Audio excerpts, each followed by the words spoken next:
Meus irmãos, estamos voltando hoje à nossa sequência de Apocalipse. Apocalipse capítulo o quê? 12. Prometi até chocolate para quem soubesse. Duas irmãs ganharam chocolate. Anísia, você quer, né, Anísia? Anísia respondeu e a irmã Gelane também. Então, depois do culto, as crianças pegam o chocolate aqui, vocês entrem na fila com as crianças. No fim da fila, deixa as crianças pegar primeiro e depois vocês vão ganhar o seu. Apocalipse capítulo 12. Nosso texto hoje vai ser dos versos 7 a 9. Mas vamos ler o capítulo inteiro. Apocalipse capítulo 12, verso 1, diz assim a santa palavra do Senhor. Viu-se grande sinal no céu, a saber, uma mulher vestida do sol, com a lua debaixo dos pés e uma coroa de 12 estrelas na cabeça, que, achando-se grávida, grita com as dores de parto, sofrendo tormentos para dar à luz. Viu-se também outro sinal no céu, e eis um dragão grande, vermelho, com 7 cabeças, 10 chifres, e nas cabeças 7 diademas. A sua cauda arrasta a terça parte das estrelas do céu, as quais lançou para a terra. E o dragão se deteve em frente da mulher que estava para dar à luz, a fim de lhe devorar o filho quando nascesse. Nasceu-lhe, pois, um filho varão, que há de reger todas as nações com cetro de ferro. E o seu filho foi arrebatado para Deus até ao seu trono. A mulher, porém, fugiu para o deserto, onde lhe havia Deus preparado lugar para que nela a sustentem durante 1260 dias. Houve peleja no céu. Miguel e os seus anjos pelejaram contra o dragão. Também pelejaram o dragão e os seus anjos. Todavia não prevaleceram, nem mais se achou no céu o lugar deles. E foi expulso o dragão, a antiga serpente, que se chama Diabo e Satanás, o sedutor de todo o mundo. Sim, foi atirado para a terra, e com ele os seus anjos. Então ouvi grande voz do céu, proclamando: agora veio a salvação, o poder, o reino do nosso Deus e a autoridade do seu Cristo, pois foi expulso o acusador de nossos irmãos, o mesmo que os acusa de dia e de noite diante do nosso Deus. Eles, pois, o venceram por causa do sangue do Cordeiro e por causa da palavra do testemunho que deram, e mesmo em face da morte, não amaram a própria vida. Por isso, festejai, ó céus, e vós os que neles habitais. Ai da terra e do mar, pois o diabo desceu até vós, cheio de grande cólera, sabendo que pouco tempo lhe resta. Quando, pois, o dragão se viu atirado para a terra, perseguiu a mulher que dera à luz o filho varão. E foram dadas à mulher as 2 asas da grande águia, para que voasse até o deserto, ao seu lugar, aí onde é sustentada durante um tempo, tempos e metade de um tempo, fora da vista da serpente. Então a serpente arrojou da sua boca, atrás da mulher, água como um rio, a fim de fazer com que ela fosse arrebatada pelo rio. A terra, porém, socorreu a mulher. E a terra abriu a boca e engoliu o rio que o dragão tinha arrojado de sua boca. Irou-se o dragão contra a mulher, e foi pelejar contra os restantes da sua descendência, os que guardam os mandamentos de Deus e têm o testemunho de Jesus, e se pôs em pé sobre a areia do mar. Oremos. Senhor nosso Pai, Deus Santo, Deus de bondade, riqueza e glória, obrigado por sua santa palavra, obrigado, Senhor, por esses 3 versos e Apocalipse 12, nos quais vamos meditar. Que esses 3 versos, Senhor, possam abrir diante de nós toda a rica verdade da Sagrada Escritura, possa desvendar, Senhor, diante da nossa alma a realidade da batalha espiritual e possa nos preparar, Senhor, para lutarmos como bons soldados de Cristo, confiados na maravilhosa promessa de que em breve o Senhor esmagará a serpente debaixo dos nossos pés. Obrigado, Senhor. Vivemos tempos difíceis, mas maior é o que está em nós do que o que está no mundo. A vitória é questão de tempo. O Senhor nos salvará. Nos ajuda a ser firmes e fala aos nossos corações, Senhor, nesse momento. Em nome de Jesus. Amém. Esse é o 28º sermão em Apocalipse. Eu deixei de fazer previsão, porque eu sempre achei que ia ter um número, mas está aumentando cada vez. Mas nós chegaremos lá. Se não chegarmos, é porque Cristo nos levou. Amém? Então nós continuaremos o estudo com o autor do livro. Alguns anos atrás, quando eu estudava aqui em Fortaleza, jovem, achando que sabia de tudo, e por isso muito inconsequente, resolvi desafiar Satanás. Mas eu não estava preparado para o desafio, e o resultado não foi bom.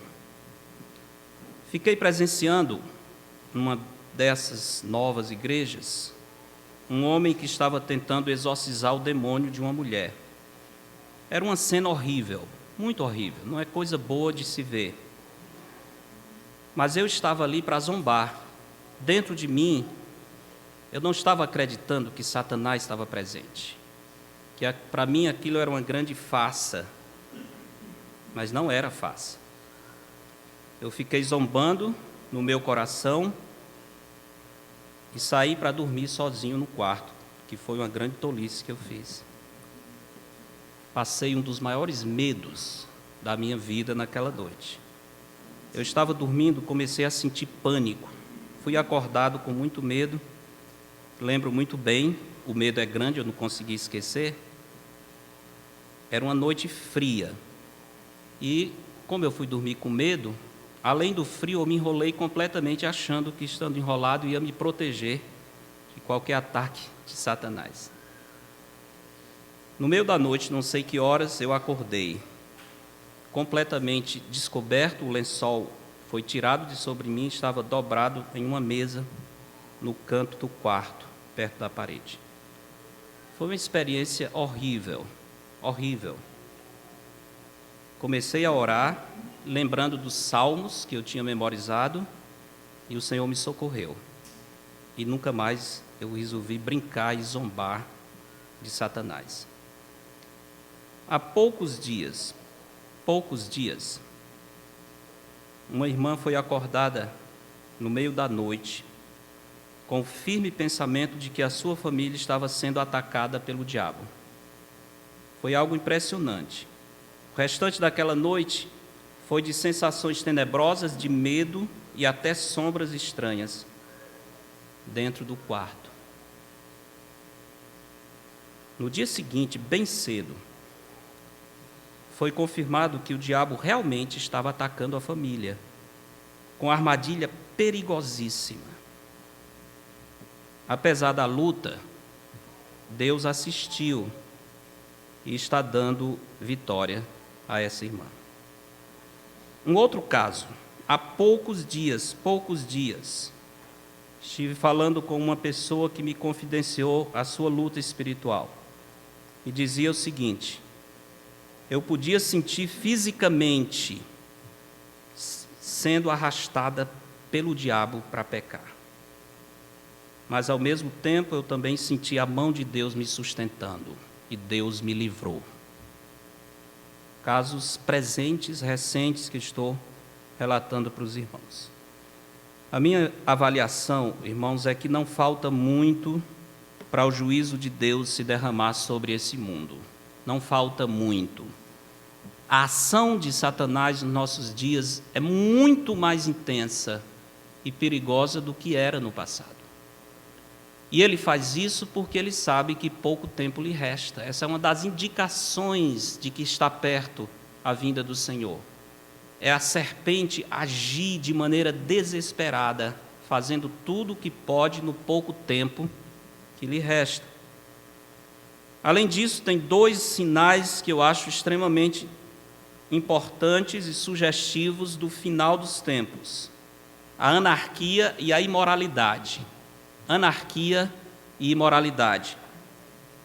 Por esses motivos, a sociedade de hoje é como um pedaço de pano, um tecido apodrecido, que onde você pega ele se desmancha, porque não tem mais substância. A podridão, a corrupção entrou em cada fibra da sociedade.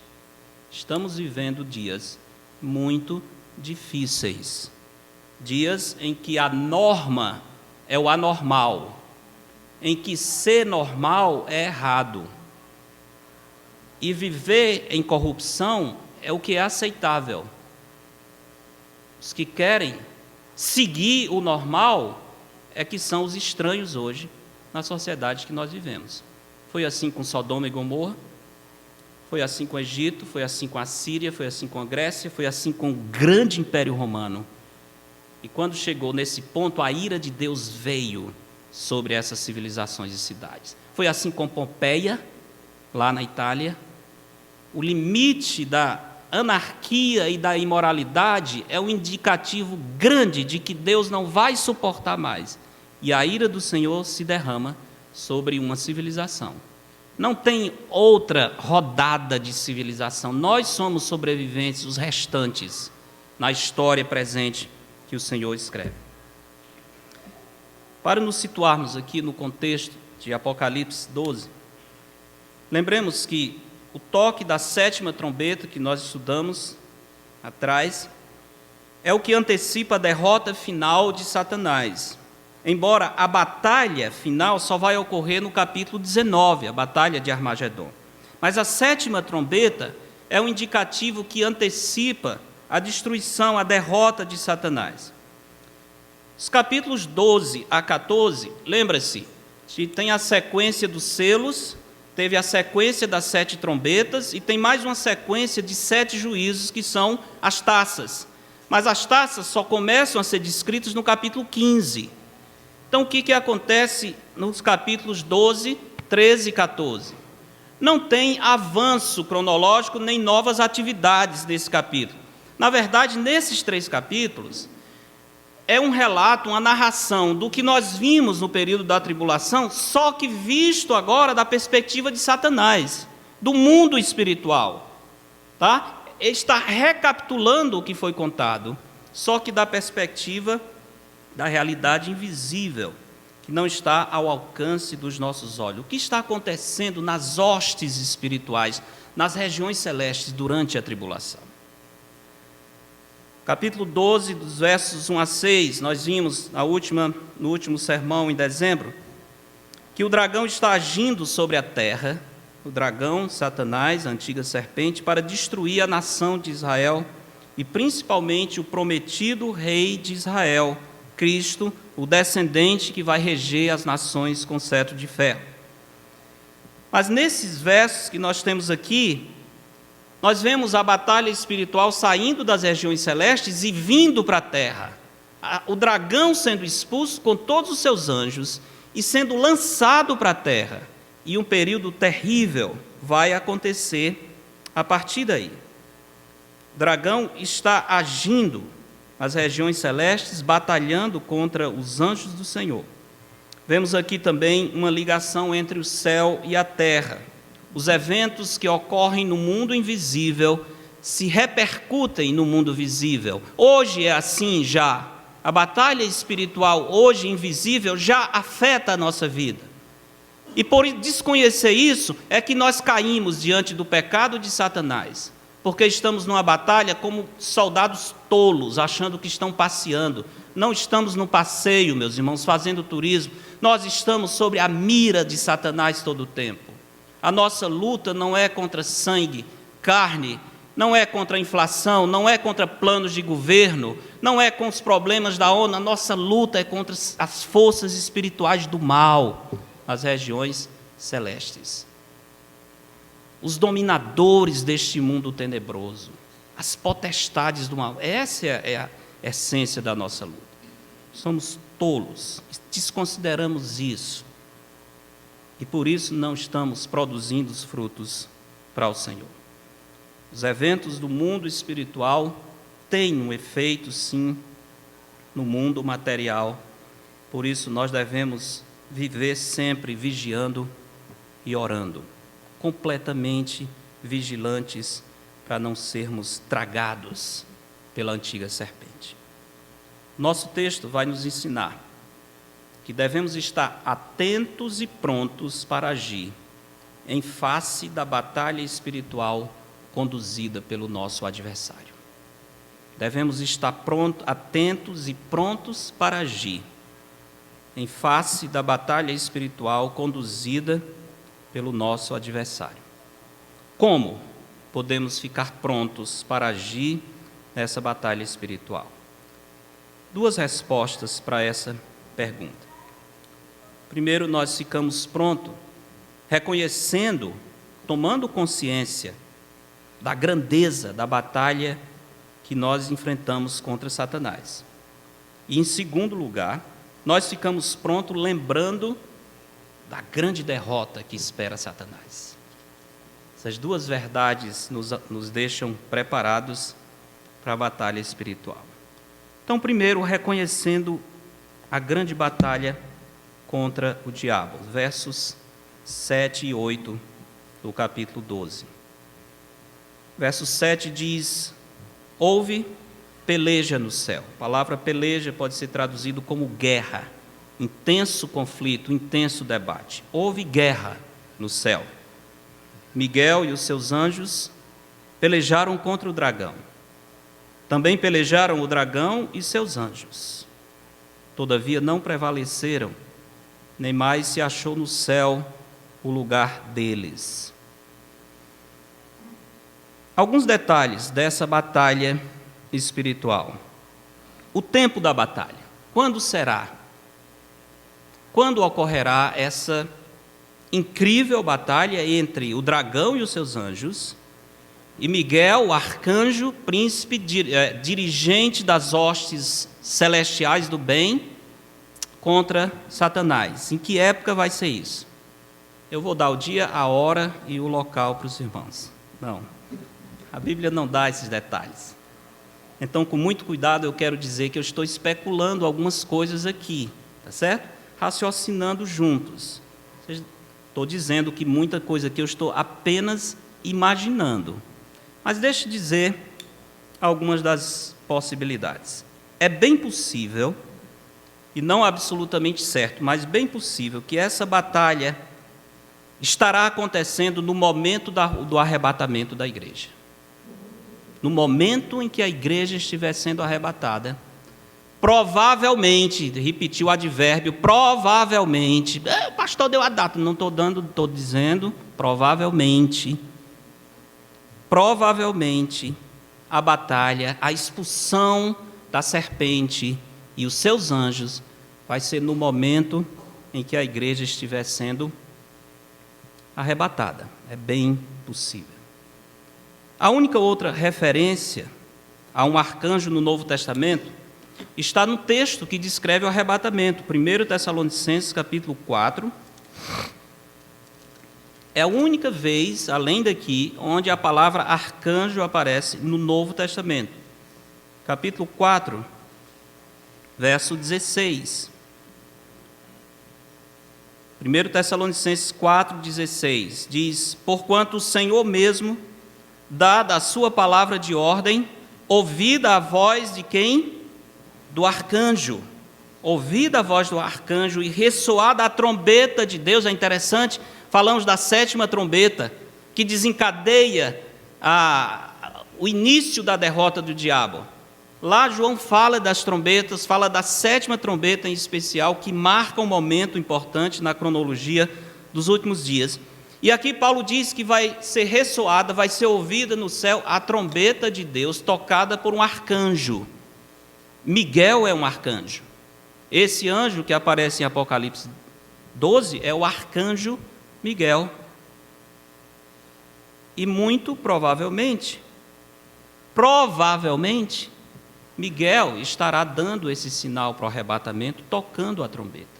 É possível que o toque aqui de 1 Tessalonicenses 4 seja exatamente o arcanjo Miguel, dando o sinal para o arrebatamento da igreja. Provavelmente, Satanás inicia essa batalha no céu porque ele deseja impedir a passagem dos salvos pelas regiões celestiais para o encontro com o Senhor nos ares. Provavelmente, de novo, deixa eu repetir, provavelmente, guarde o advérbio, é possível. O arcanjo Miguel dá o sinal, a igreja de Cristo vai subir para o encontro do Senhor nos ares. Satanás não quer que isso aconteça. E ele começa a sua luta nos céus, provavelmente. Sem dúvida, agora que não é provavelmente, Satanás tem um grande interesse em impedir o estabelecimento do reino de Cristo na terra. Isso é fato, a Bíblia inteira traz esse relato. A Bíblia não revela com precisão o momento da expulsão de Satanás, mas tudo indica que será no período, sim, da tribulação, no início da tribulação, quando pouco tempo lhe resta, como diz o verso 12. Já vimos que durante a tribulação, especialmente durante a segunda metade da tribulação, isso não é provavelmente, é revelado em Apocalipse, o mundo será infestado por nuvens, milhares, milhões de demônios vindo do poço do abismo. Lembram aquelas descrições do capítulo 9? Aquilo ocorre na tribulação. Muito, provavelmente, exatamente depois da expulsão de Satanás. São demônios vindo do poço do abismo e anjos caindo, expulsos das regiões celestes. O mundo será infestado por demônios liderados por Satanás, príncipe dos demônios.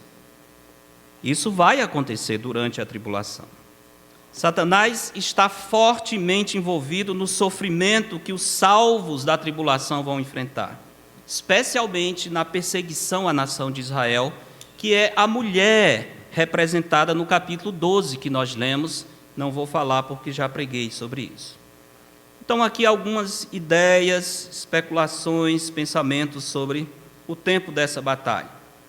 O local, o endereço, onde é que vai ser? O endereço é as regiões celestes. As regiões celestes. Agora, as regiões celestes são muito grandes, mas com certeza será nas regiões celestes. E pensa nisso. Agora, especulação. Imagina que a batalha aconteça entre Satanás e os seus milhares de demônios contra Miguel e os milhares de anjos do Senhor. Quando a igreja do Senhor está sendo arrebatada, essa batalha está acontecendo nas regiões celestes, ele é o príncipe da potestade do ar. Paulo diz que a igreja irá para o encontro do Senhor nas nuvens. Essa luta será numa região, no espaço sideral, que Paulo descreve como regiões celestes. Nós vamos passar por essas regiões para encontrar com o Senhor. Talvez presenciaremos essa luta intensa, incrível, essa batalha angelical, com os nossos olhos. Os que estão nos céus diz claramente que eles vão presenciar, eles vão festejar, eles vão ficar felizes, vão cantar quando a batalha acontecer, porque eles estarão contemplando essa grande luta espiritual, essa batalha de anjos.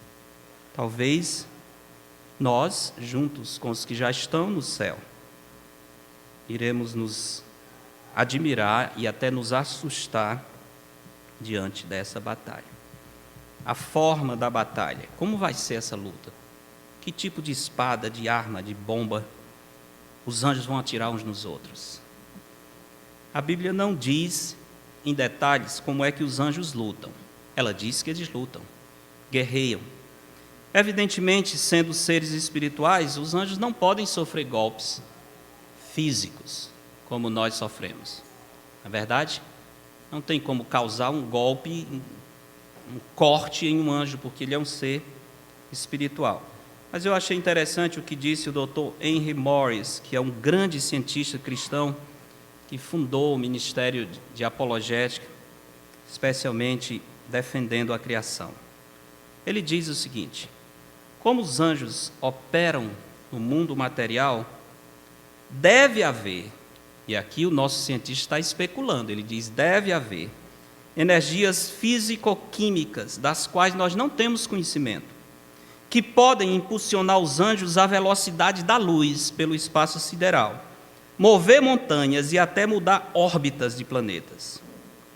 Possivelmente é com essa energia que os seres espirituais irão lutar, e os espectadores nos céus, se for na hora do arrebatamento, os que estão sendo levados ao encontro do Senhor, irão assistir tudo admirados e espantados. Algumas coisas que podemos dizer, pensamentos sobre essa batalha. Quem são os que estão envolvidos na batalha? Temos dois grupos. Temos o exército de Deus e o exército de Satanás. O exército de Deus é liderado pelo arcanjo Miguel. Miguel significa quem é semelhante a Deus. Esse é o significado do nome Miguel, que às vezes é traduzido como Michael, independente da língua, Michael, enfim. Miguel e Satanás são velhos conhecidos na batalha espiritual. A batalha angelical acontece ao longo da história. Não vai acontecer só aqui. Desde que o pecado entrou no mundo e até antes disso, existe essa luta angelical espiritual através dos séculos. Miguel é visto como em Daniel capítulo 10, 21 e 12, 1, como príncipe de Israel, que protege o povo de Israel, ativo nos últimos dias. No início desse capítulo, vimos Satanás tentando destruir a mulher que representa a nação de Israel. Em Daniel, Miguel é descrito como o príncipe, o protetor, o guardião da nação de Israel. A mulher, no capítulo 12, representa a nação de Israel. Em Daniel também, nós temos a descrição de uma batalha em que Miguel vai se envolver na luta com um poderoso demônio. Veja lá em Daniel, capítulo 10. Daniel, capítulo 10.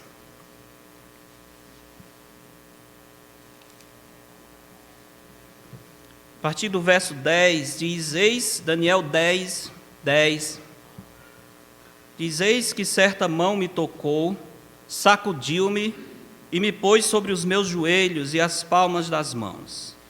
Ele me disse, Daniel, homem muito amado, está atento às palavras que te vou dizer. Levanta-te sobre os teus pés, porque eis que te sou enviado. Ao falar ele comigo esta palavra, eu me pus em pé, tremendo. Então me disse, não temas, Daniel, porque desde o primeiro dia em que aplicaste o coração a compreender e a humilhar-te, guarde a palavra humilhar-te, irmãos, muito importante, compreender e a humilhar-te perante o teu Deus, foram ouvidas as tuas palavras, e por causa das tuas palavras é que eu vim. Mas o príncipe do reino da Pérsia me resistiu por 21 dias. Isso é um anjo falando para Daniel. Daniel estava orando. Por 21 dias, a resposta da oração que vinha por esse anjo foi atrasada. E foi atrasada por causa de uma batalha espiritual. O príncipe da Pérsia, que na verdade é um ser espiritual, não é um homem lutando com um anjo, o príncipe do reino da Pérsia me resistiu por 21 dias. Porém, Miguel, um dos primeiros príncipes, veio para ajudar-me, e eu obtive vitória sobre os reis da Pérsia. Veja isso. Miguel numa luta contra um demônio chamado príncipe do império da Pérsia. Miguel e Satanás são conhecidos de outras lutas. Outro momento de tensão espiritual interessante, incrível, misterioso, é a disputa pelo corpo de Moisés. Quando Moisés morreu, Satanás queria o seu corpo. Para quê?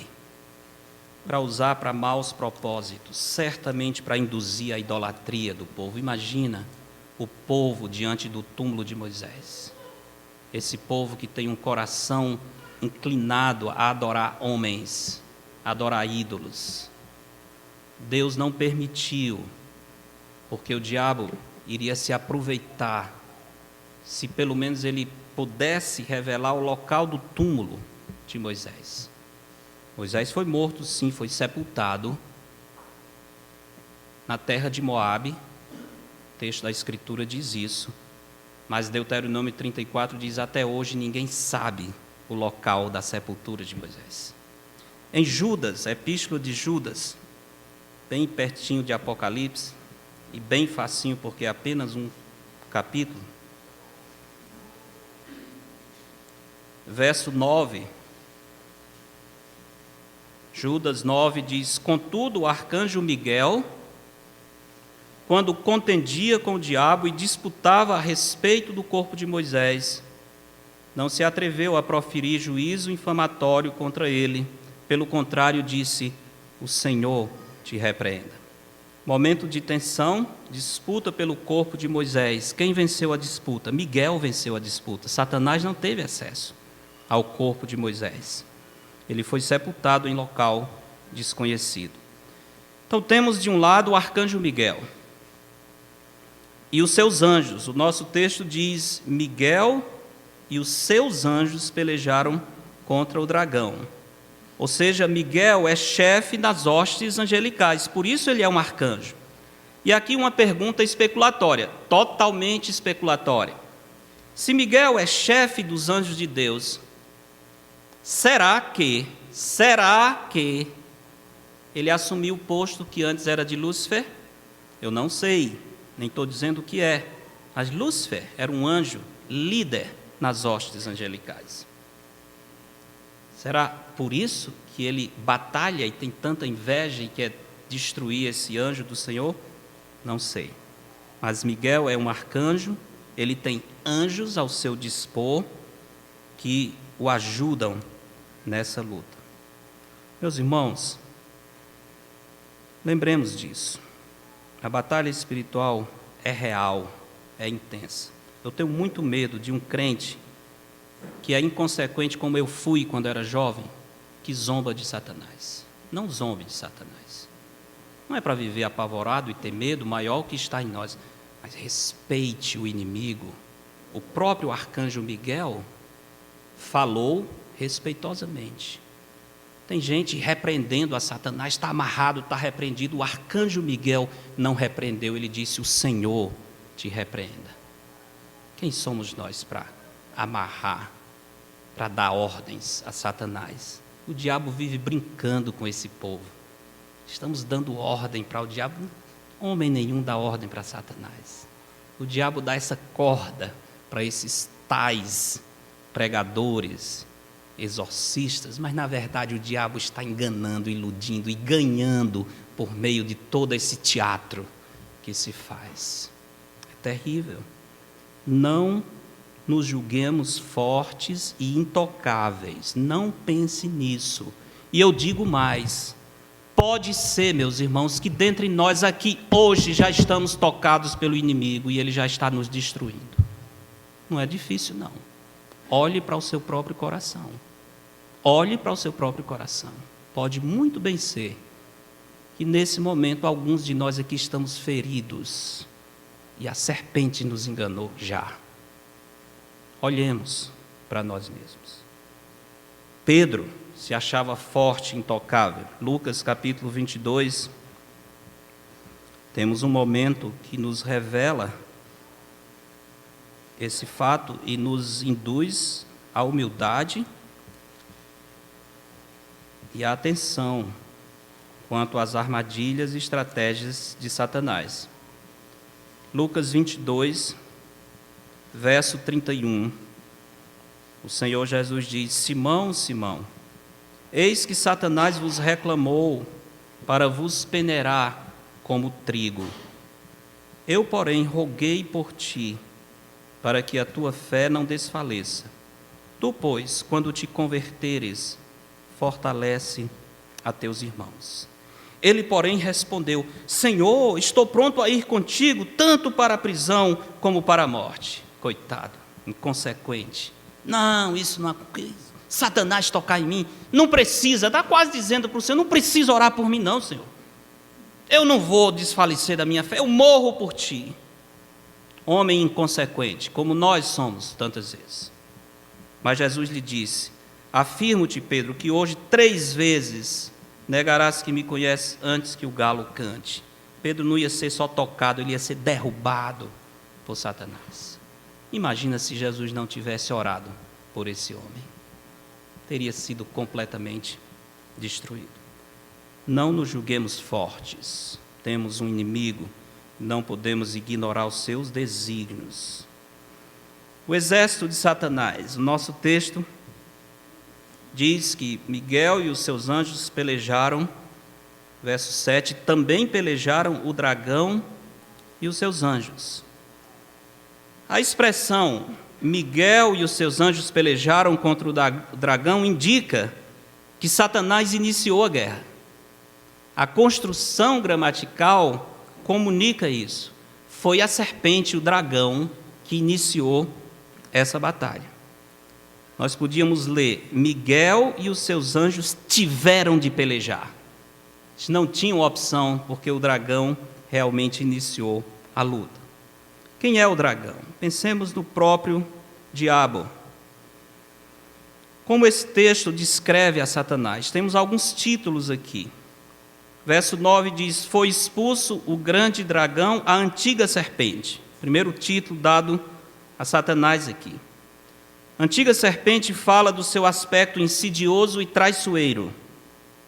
É bobagem pensar que Satanás vai se apresentar diante de nós com uma aparência horrenda, com chifres, com tridente, com a cauda pontuda. Isso é ilusão, o diabo não vai fazer isso.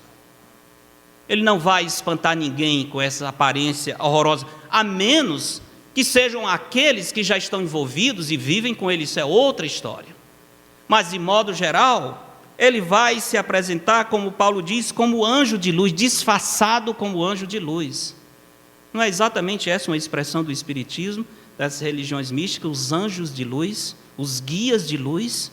Quem são esses anjos de luz? Quem é o anjo de luz que aparece nesses encontros e invocações? É Satanás, sim. Paulo diz isso em 2 Coríntios 11, 13 a 15. 2 Coríntios 11, é importante ver essa referência, até para podermos ajudar aqueles que vivem iludidos. 2 Coríntios 11, 13 diz: porque os tais são falsos apóstolos, obreiros fraudulentos, transformando-se em apóstolos de Cristo. Não é de admirar, porque o próprio Satanás se transforma em anjo de luz. Não é muito, pois, que os seus próprios ministros se transformem em ministros de justiça, e o fim deles será conforme as suas obras. Ele é o dragão, mas se disfarça como anjo de luz. Outro título, verso 9, foi expulso o grande dragão, antiga serpente, que se chama o quê? Diabo. O que significa diabo? A palavra diabo significa acusador. A palavra tem a ideia de alguém, preste atenção, alguém que levanta falsas acusações. Qual é o último mandamento do Decálogo? Alguém lembra? Não dirás falso testemunho. Quem diz falso testemunho e levanta falsas acusações está agindo como o diabo. Diabo significa exatamente isso. O que levanta falsos testemunhos, o que levanta acusações, o que levanta fofocas maliciosas. Descreve a ação maligna que se constitui em falsidade, em disseminar fatos mentirosos que podem produzir contenda, inclusive entre os irmãos. Provérbios 16, 28 diz: o homem perverso espalha contendas, e o difamador separa os maiores amigos. Satanás age assim. Provérbios capítulo 6 tem uma sequência de coisas que o Senhor aborrece e tem uma que a sua alma abomina. Provérbios 6, dê uma olhada lá. Provérbios 6, a partir do verso 16, diz: 6 coisas o Senhor aborrece, e a 7ª a sua alma abomina: olhos altivos, língua mentirosa, mãos que derramam sangue inocente, coração que trama projetos iníquos, pés que se apressam a correr para o mal, testemunha falsa que profere mentiras, e o que semeia contendas entre os irmãos. Porque essa é a ação do diabo. Essa é a ação daquele que é o difamador. Meus irmãos, cuidemos de nós mesmos. Sabe por quê? Porque mesmo sendo filhos de Deus, muitas vezes nós agimos como filhos do diabo. Infelizmente. Reproduzindo as suas obras, difamando, caluniando, disseminando falsas acusações, destruindo reputações e vidas, ao invés de edificar uns aos outros. Filhos de Deus, às vezes, agem como filhos do diabo, infelizmente. Voltando ao verso 9, temos o título de Diabo e Satanás. É a próxima palavra que descreve o dragão. O que significa Satanás? Satanás literalmente significa adversário, ou adversário. Por quê? Porque ele é o supremo, o arqui-inimigo de Deus e do povo de Deus. Por isso que ele tem esse título de adversário. Aquele que é inimigo do Senhor, inimigo do povo de Deus. E o verso 9 dá um outro título, que é o sedutor de todo o mundo. Sedutor. Aquele que faz uma pessoa vagar sem propósito. Esse é o significado da palavra. Aquele que tira o foco e a atenção do que tem valor e nos engana para seguir o que não tem valor. Domingo passado eu falei sobre o verbo grego que significa enganar. Alguém lembra? A palavra do verbo grego para enganar gerou uma palavra em português que é o quê? Isso, olha, só merecem 10 esses alunos de grego, né? Palavra planeta. Por que que o verbo grego para enganar significa planeta? Alguém lembra? Isso, a questão, a oposição às estrelas. Os marinheiros, quando não tinham instrumentos náuticos, eles se guiavam pelas estrelas. Guiando-se pelas estrelas, eles chegavam onde queriam, por quê? Porque as estrelas são fixas, enquanto os planetas são móveis. E quando eles olhavam para um planeta, eles se perdiam, porque eles estavam seguindo um referencial móvel. A palavra sedutor aqui é esse verbo. Interessante, na verdade é uma forma nominal do verbo, mas é exatamente esse aqui, o que engana, o que se movimenta e leva os seus olhos para a perdição. Aquele que não é fixo, mas que está mudando todo o tempo, não é um referencial seguro. O texto diz que Satanás seduz todo mundo, está lá, o sedutor de todo o mundo, isto é, todo mundo habitado. Satanás age muitas vezes, lançando o engano, a sedução no nosso coração, na nossa mente. Ele age assim com as pessoas do mundo e lança esse engano. João capítulo 13, descrevendo a situação da cena, quando Judas decide entregar Cristo, diz assim: durante a ceia, tendo já o diabo posto no coração de Judas. A palavra posto no coração é exatamente o verbo lançar no coração. Tendo o diabo lançado no coração de Judas. O quê? Que traísse a Jesus. Então ele lança no coração as suas ideias malignas. Mas o diabo faz isso com crentes também, irmãos. Ele lança no nosso coração ideias malignas e nos ilude. Mesmo que seja temporariamente, mas ele nos ilude, sim. 2 Coríntios, capítulo 11, mostra isso. 2 Coríntios 11,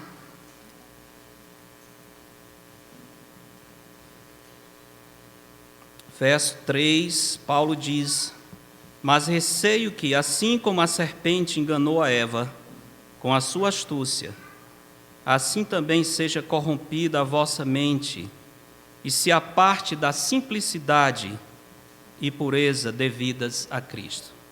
Vendo isso? Paulo tem medo que a serpente engane a igreja e que os irmãos tenham a sua mente corrompida. E é mais uma palavra importante aqui. Se aparte da simplicidade e pureza. Queria chamar a sua atenção para isso. Simplicidade e pureza. Acho que talvez voltando a criança na sala ajuda, né? Parece-me que nesse texto, Paulo está ensinando que uma das coisas que o diabo usa é tirar os nossos olhos da simplicidade. Tirar os nossos olhos da simplicidade. A palavra simplicidade aqui, irmãos, preste atenção. O diabo engana, corrompe a mente e nos aparta da simplicidade. Já pensou nisso? O diabo nos aparta da simplicidade. Os crentes são envolvidos para fugir da simplicidade. Paulo está ensinando que uma coisa que o diabo usa é nos tirar os nossos olhos do que é simples. Isso significa que ele nos fisga para coisas complexas e sofisticadas. Ficamos encantados com o que é complexo e bonito, sofisticado nesse mundo.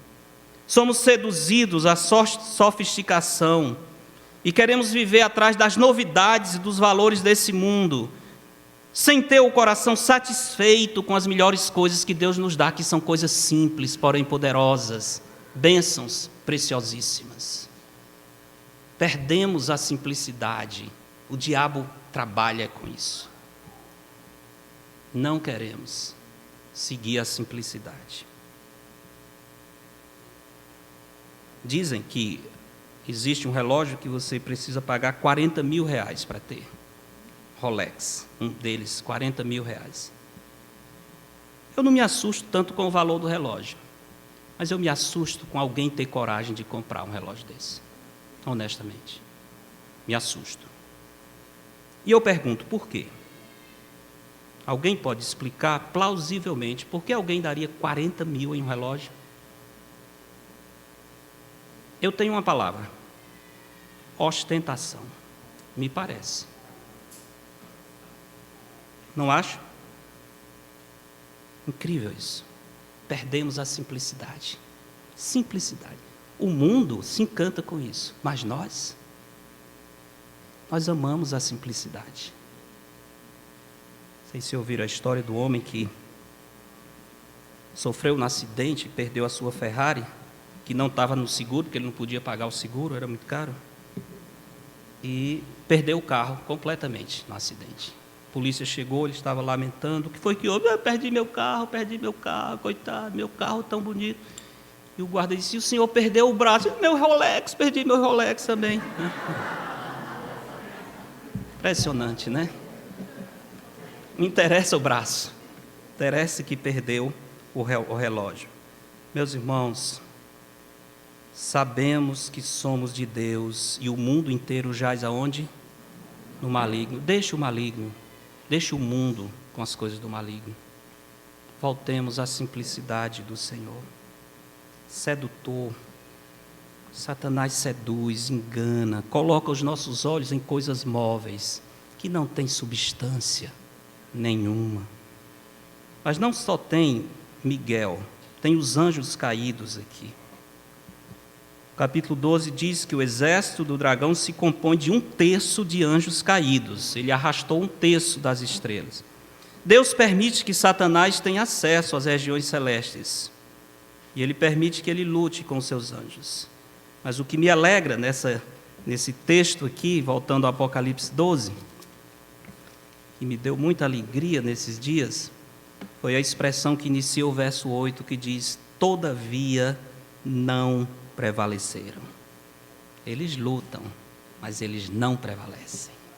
Satanás será derrotado e todos os seus anjos. A luta é intensa, irmãos.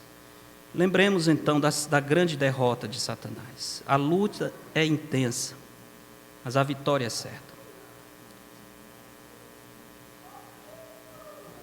Isso tem me alegrado muito nesses dias, apesar das muitas lutas. Eu não sei dos irmãos, mas esses dias têm sido dias de muitas lutas. Não sei como os irmãos têm vivido esses dias. Aliás, não só esses dias.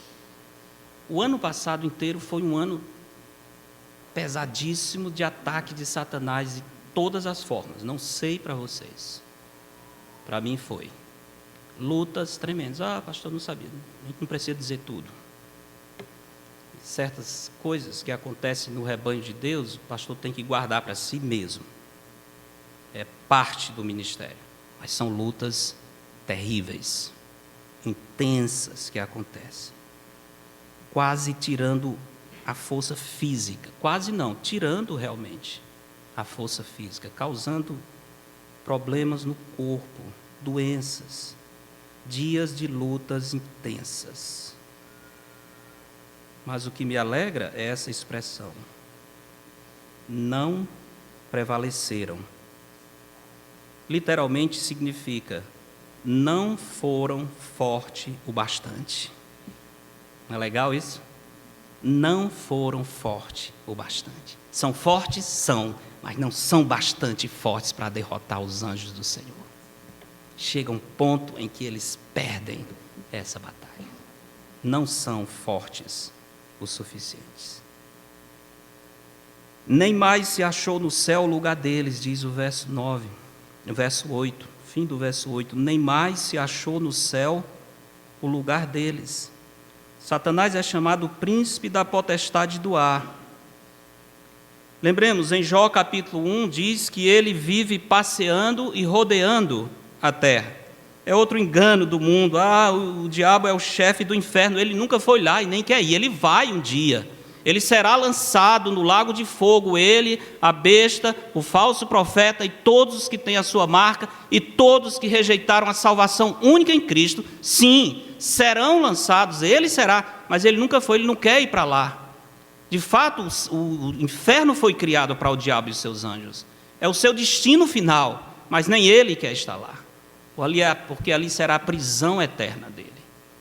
Ele está passeando e rodeando pela terra e passando perto de nós, irmãos, perto da nossa casa, perto do nosso trabalho. Ele está assim, rodeando como um leão que ruge, procurando alguém para devorar. Príncipe da potestade do ar, essa é a esfera de atuação de Satanás. Paulo chama esse espaço de regiões celestes. E lembra o Senhor Jesus Cristo antecipando a derrota de Satanás em Lucas 10, 18, quando os discípulos voltam de uma campanha gloriosa, Jesus diz: eu via Satanás caindo do céu. Ele é o príncipe da potestade do ar. Quando ele é derrotado, ele cai das regiões celestes, como será na luta com o arcanjo Miguel. Não mais se achou no céu o lugar deles.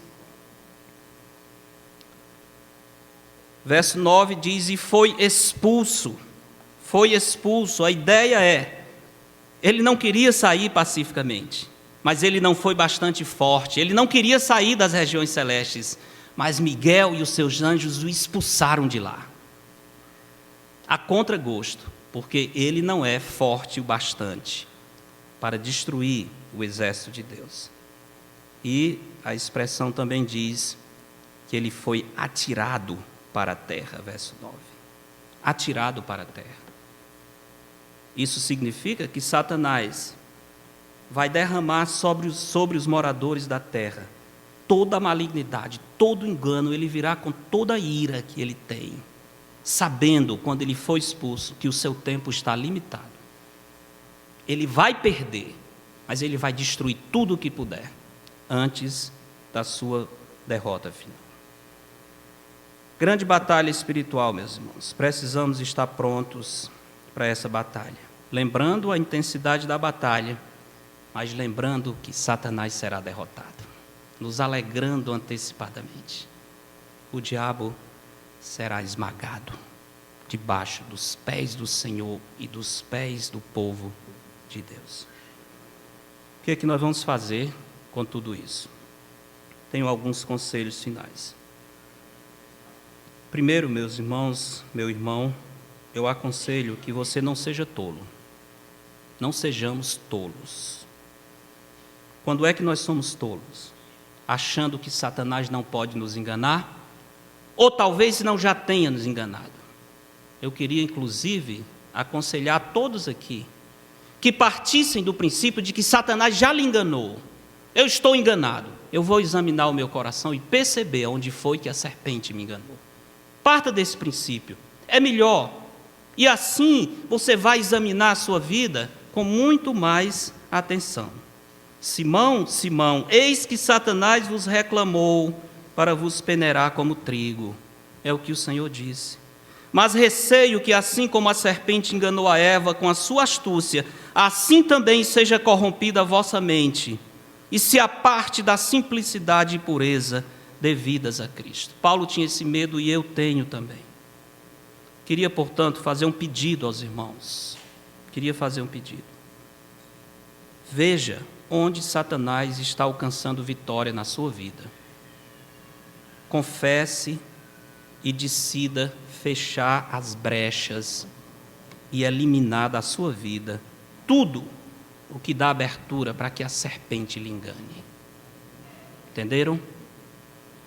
Examine a sua vida, o seu coração.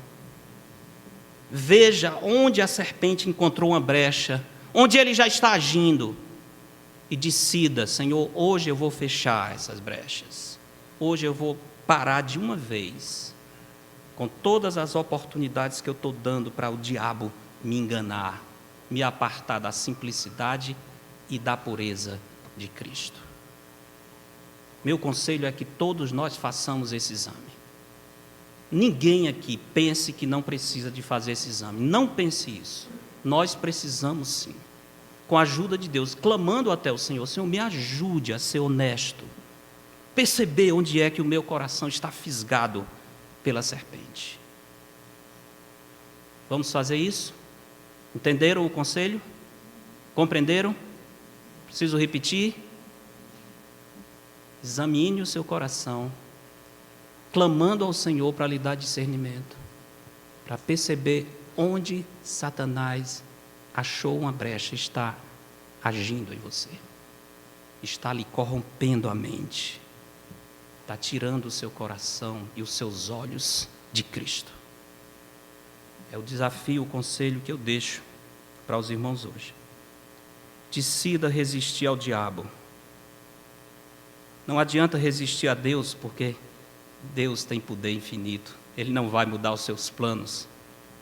Ainda que o mundo inteiro decida resisti-lo, ele vai esmagar todas as nações. Mas o diabo, ele é poderoso, mas não é onipotente. Sujeitai-vos, portanto, a Deus, mas resisti ao diabo, e ele fugirá de vós. Que bênção! Ele vai fugir, meus irmãos. Ele não vai resistir. Ele pode tentar outras coisas, mas você fecha essas brechas, ele olha e diz, aqui eu não tenho mais vantagem, eu perdi esse território. Resisti ao diabo e ele fugirá de vós. Tiago 4:7. Finalmente eu aconselho os irmãos que celebrem a nossa vitória em Jesus Cristo. Eu via Satanás caindo do céu como um relâmpago, diz o Senhor. E Paulo diz em Romanos 16:20, o Deus da paz, em breve, esmagará debaixo dos vossos pés a Satanás.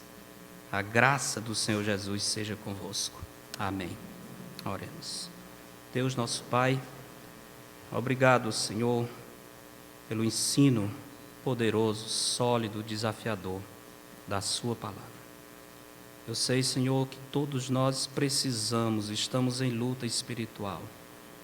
E é triste, Senhor, ver aqueles que estão em lutas, mas não querem ser confrontados com a Tua palavra, enganados pela serpente. Deus, tem misericórdia, abre os olhos, Senhor. Nos ajuda a examinar o nosso próprio coração. Como Davi, também precisamos pedir: vê se há em mim algum caminho mau e guia-me pelo caminho eterno. Nós temos, Senhor, no nosso coração caminhos maus. Temos dado espaço, terreno na nossa vida para a serpente agir. Nos perdoa, Senhor, nos ajuda a resistir com toda a força a Satanás, sujeitar-nos a Ti, resistir ao diabo, para vê-lo fugindo. Obrigado, Senhor, pela esperança certa da nossa vitória em Cristo. Antecipamos esse dia, que estaremos livres, completamente livres do tentador, da presença e da ação do tentador. Estaremos completamente desimpedidos para nos submetermos ao senhorio do Senhor Jesus. Obrigado, Pai, por estas lições. Nos ajuda a aplicar a nossa vida. Em nome de Cristo. Amém.